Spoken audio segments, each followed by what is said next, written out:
नमस्कार फ्रेंड, स्वागत है आपका। आशा है कि आप दीपावली का त्यौहार अच्छे से मनाए होंगे। 14 तारीख को दिवाली थी, अच्छे से बीता। 15/11 को जब एक सर्कुलर आता है AIBA का और उसमें दिवाला निकालने का प्रोग्राम, यानी कि लेवी का डिमांड 4% लेवी का डिमांड यूनियन द्वारा किया गया। मैंने पूरा सर्कुलर इसलिए नहीं देखा कि उसमें केवल ये लिखा था कि बंदरबाट कैसे होगा।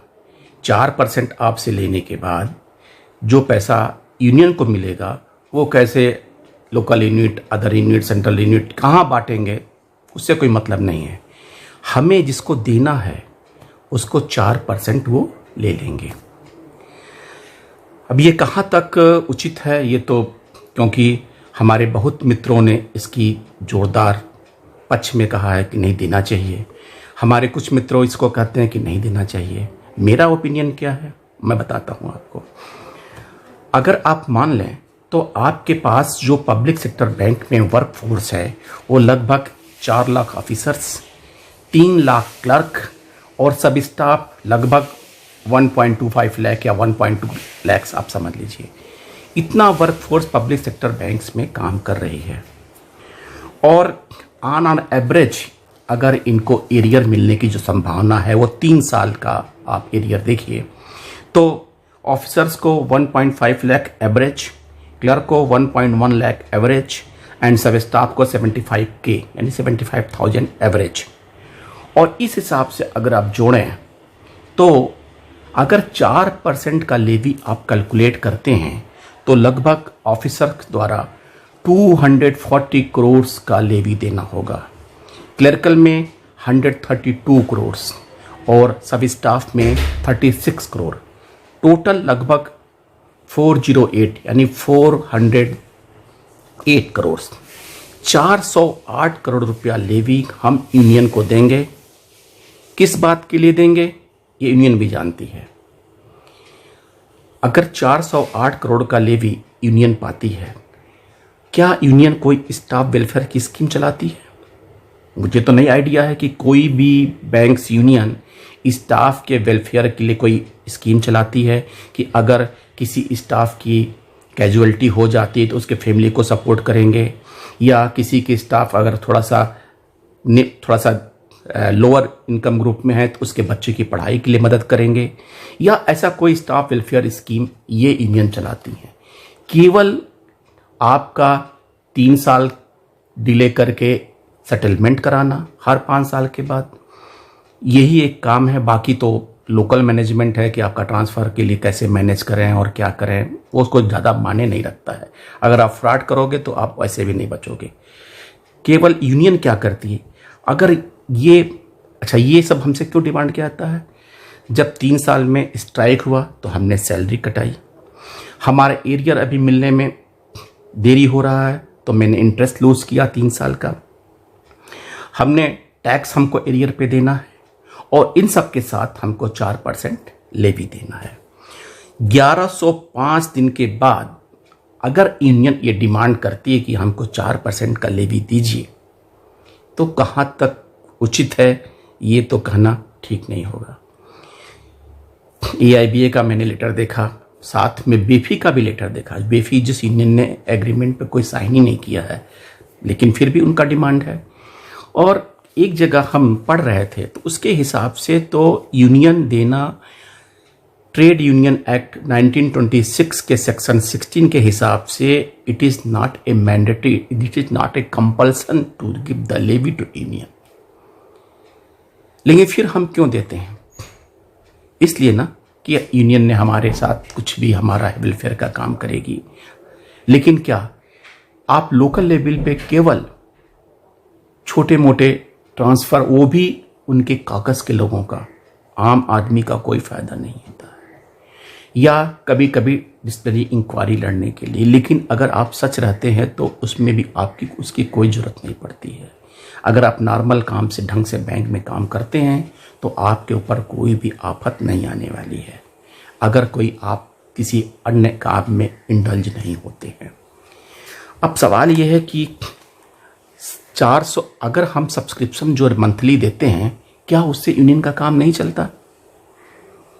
मेरे ख्याल से अगर 4, 2, 6 लगभग 7.5, 8 लाख का जो 8.5 लाख का वर्क फोर्स है और एवरेज 150 से 200 रुपये महीने अगर सब्सक्रिप्शन देते हैं तो एक ह्यूज अमाउंट आता है और उस ह्यूज अमाउंट को यूनियन वेलफेयर में खर्च कर सकती है। लेकिन यूनियन इसके अलावा लेवी का डिमांड करने का पर्पज क्या है? क्या पर्पज है? क्या इससे किसी स्टाफ के वेलफेयर स्कीम चलाएगी जब आज तक नहीं चलाई? 10th बाइपार्टाइट में इन लोगों ने 473 करोड़ का इकट्ठा किया था एक अनुमान के हिसाब से, और उस पैसे को अगर 4 या 5 साल जो वक्त हो रहा है उस पर इंटरेस्ट भी अर्न किया होगा तो लगभग अगर डबल तो नहीं 1.5 गुना तो हो ही गया होगा। उस पैसे का हिसाब कोई मांगेगा? है एनी कोई ट्रांसपेरेंसी? मेरे ख्याल से तो नहीं है। और लेकिन अब हमारा क्वेश्चन ये होता है कि अगर ये डिमांड हम पूरी करते हैं तो यूनियन तो मांगेगी, हमें क्या करना चाहिए? आपका अपना क्या विचार है? इस बात पे बहस चल रही थी तो कुछ जो यूनियन के भक्त लोग भी हैं, हम नहीं कहते कि नहीं हैं, उन लोगों ने कहा नहीं, हमें तो कुछ भी अगर 100% मांगे तो देंगे। तो ठीक है, इट इज़ उनका अपना विचार है, उसके बारे में हम कोई प्रोटेस्ट नहीं कर सकते। लेकिन अगर आप प्रोटेस्ट करते हैं गलत काम के लिए तो वो उचित होता है। आपका लेवी देना 4% जस्टिफाइड नहीं है। अगर ये यूनियन आपके बिल, आपको पता है शायद एक अच्छी सी बात कि कैनरा बैंक ऑफिसर्स यूनियन ने लेवी देने के लिए मना कर दिया है। उन्होंने कहा है कि हम अपने मेंबर से कोई लेवी नहीं लेंगे। ये आज की बात बता रहे हैं 11th बाइपार्टाइट की। उन लोगों ने 10th बाइपार्टाइट में भी नहीं लिया था। 11th बाइपार्टाइट के समय कैनरा बैंक ऑफिसर्स यूनियन ने कहा है इस पेन एकेडमिक समय में हम अपने सदस्यों से किसी प्रकार का कोई लेवी नहीं लेंगे। इस तरह के उदाहरण हमारे अन्य यूनियन वाले क्यों नहीं करते? कैनरा बैंक ऑफिसर्स यूनियन इसी धरती पे है, हमारे समाज के लोग पार्ट हैं, लेकिन उनके विचार में, AIBA के विचार में या अन्य यूनियन के विचार में क्यों इतना डिफरेंस है?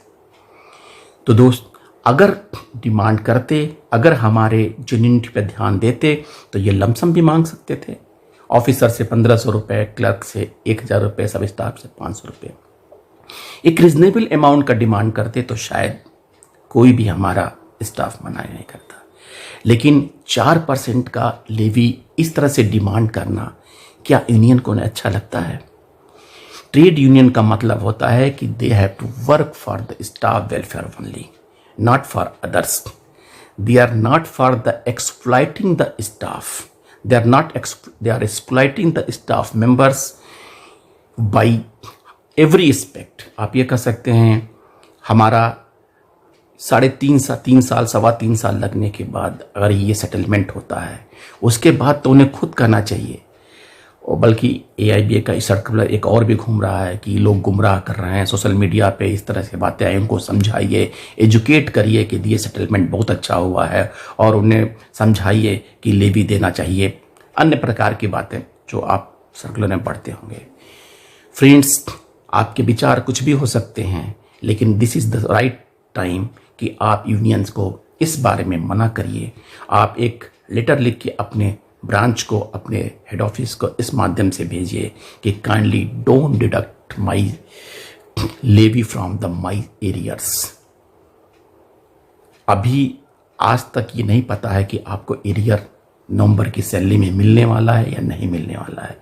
नवंबर का रिवाइज सैलरी आपको मिलेगी नहीं मिलेगी, और मोस्ट प्रॉब्ली ये एरियर और सैलरी आपको दिसंबर की सैलरी में मिलने वाली है, क्योंकि सेंट्रल ऑफिस के किसी भी बैंक के सेंट्रल ऑफिस में ऐसा कोई न्यूज़ अभी तक नहीं है जहां पे ये पता चले कि आपको नवंबर की माह से सैलरी दे होगा। मेरे सोर्सेज के हिसाब से आपको ये सारे कुछ दिसंबर से मिलेगा।